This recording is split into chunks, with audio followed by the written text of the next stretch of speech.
Chapter 11. We've Come Prepared. Pharaoh had heard about Dr. Strengle.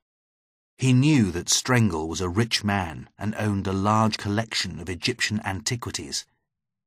Strengle pointed down at the body of de Vries. "What's been happening here?" he asked. "Keesing and de Vries blew open a passage into the Queen's tomb," replied Pharaoh. "Yes, we heard the explosion. It helped us to get here more quickly. Where's Keesing?" "He's still in the tomb," said Pharaoh. "He's probably dead." "I found your book very helpful," Dr. Strengle told Pharaoh. "I'm not a fool like Keesing. We've come prepared. No germs can get through these suits. Now we can take the mummy and treasure away before Inspector Salahaddin arrives." Suddenly, another voice interrupted them. It was Keesing. He had come out of the tomb while they had been talking. Now he was behind a rock. He was pointing a revolver at Strengle. "You're not going to take the mummy or the treasure out of this tomb, Strengle," said Keesing. "I'm going to stop you." "Don't be a fool, Keesing," said Strengle. "You've been inside that tomb. The germs are in your body. You'll soon be dead like your friend, de Vries." "It was de Vries who was the fool," replied Keesing. "I didn't touch the mummy. It was de Vries who opened the case. I didn't touch it." "You've been in the tomb. That's enough," said Strengle. "You need help. I've got medicines in my lorry, and I'm a doctor. Come down, and I'll help you." There was a loud bang. A bullet from Keesing's revolver hit a rock near Strengle. "That suit won't protect you if it's got a hole in it," shouted Keesing with a laugh. Suddenly, there was another shot from behind Keesing. The revolver dropped from Keesing's hand. Keesing fell slowly from behind the rock. He rolled down the gully towards them. The driver of Strengle's lorry had crept up the rocks behind Keesing. The driver was not wearing a suit.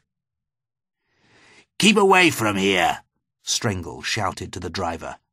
"Go and get your suit on. It's dangerous here." Pharaoh remembered that he was in danger too. He moved away from the bodies lying on the rocks. Strengle looked down at Keesing. Keesing was not dead, but his face was turning black. He was in great pain. "Shoot me! Shoot me!" he said to Strengle. "You were right. The germs are in my body. Shoot me now. Let me die quickly." "You knew that you were dying, and you wanted me to die in the same way," was Strengle's cruel reply. He walked away, leaving Keesing turning and twisting in great pain. Strengle turned to the two men who were with him. "We can go into the tomb now and get the mummy, but we must be quick." "What about the radio message?" said Pharaoh, turning to Dr. Strengle. "What radio message?" "They're holding my wife prisoner in Cairo," Pharaoh explained. "If Greer doesn't get a call from Keesing before 7 o'clock, he'll kill my wife, and it's nearly 7 o'clock now." "I haven't got time for that," replied Strengle cruelly. He walked back to his lorry to get the equipment ready.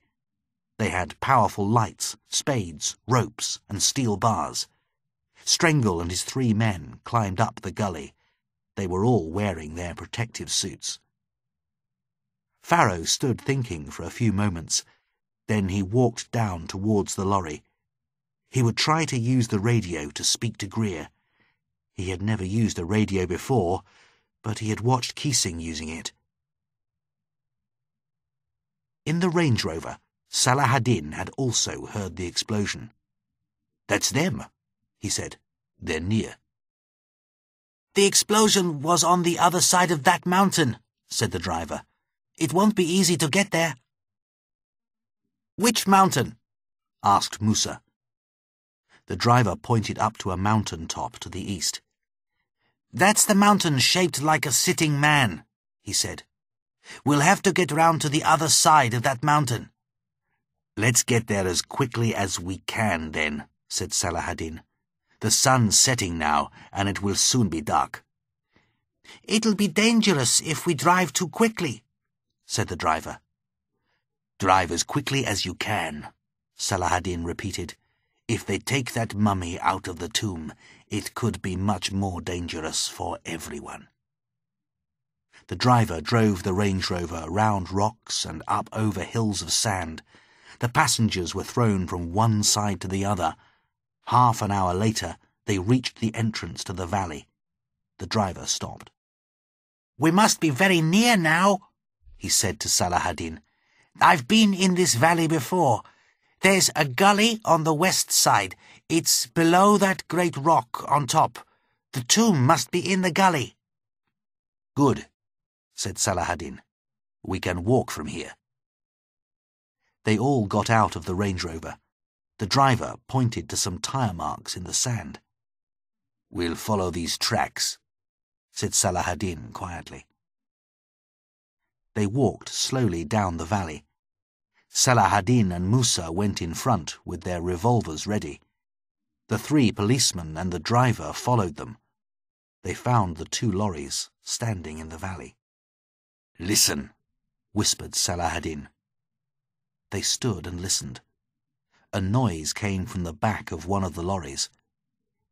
"It's someone tuning a radio," said the driver. "I used to work as a radio operator. I'd know that noise anywhere."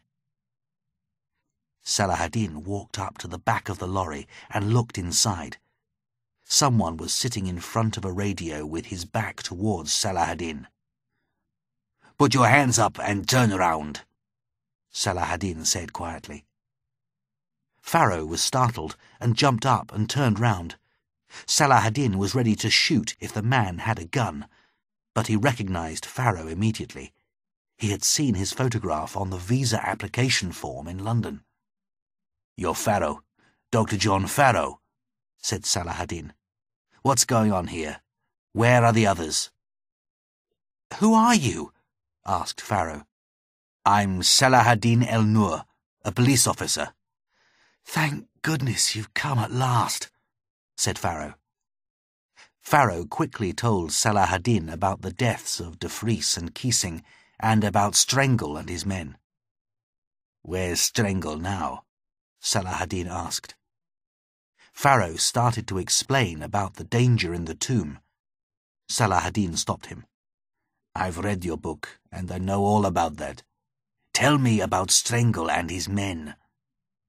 "They're in the tomb," replied Pharaoh. "But they're wearing protective suits, and they're protected from the germs. They're taking the mummy out—" "They're not leaving here," said Salahadin. "The Queen of Death must stay in her tomb forever." "But how are you going to stop them?" "I've got men with me," was Salahadin's reply. Pharaoh then told Salahadin about the radio call to Greer. "I'll send the driver in to you," replied Salahadin. "He knows about radios." Salahadin hurried back to the others and told them what was happening. He pointed to the enormous rock that had fallen over the entrance to the tomb. "They've found a way into the tomb above that rock," he said. "They're going to carry the mummy down the gully. They're wearing protective suits, and they won't be able to move easily. That's where we'll be able to stop them."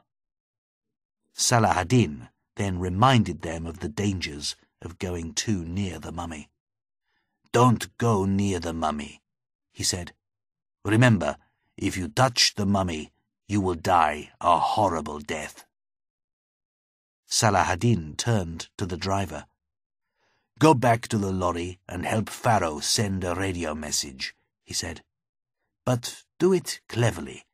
If the person in Cairo gets suspicious, he may kill Christine Pharaoh." Salahadin sent 2 of the policemen up one side of the gully. The 3rd policeman climbed up the other side.